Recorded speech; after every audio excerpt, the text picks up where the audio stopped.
This day in Sioux Falls history.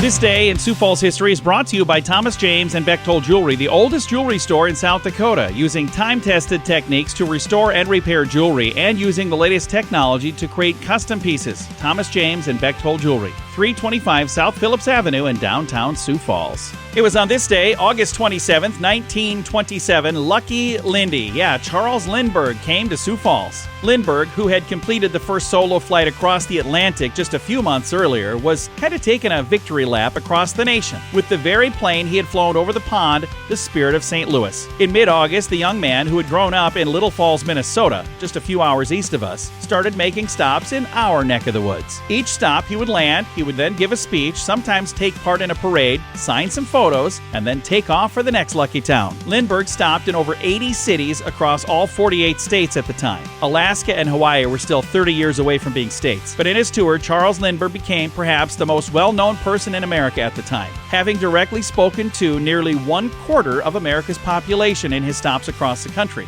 And of course, one of those stops was right here in Sioux Falls. This day in Sioux Falls history has been brought to you by Thomas James and Bechtold Jewelry. Hi, this is Thomas James with Thomas James and Bechtold Jewelry. We're absolutely honored to be able to look back on the history of Sioux Falls because we feel we're part of that. But we always look forward to the future and working with your grandchildren. It's more than jewelry, it's love. Come and see us at Thomas James and Bechtold Jewelry at 325 South Phillips Avenue, downtown Sioux Falls.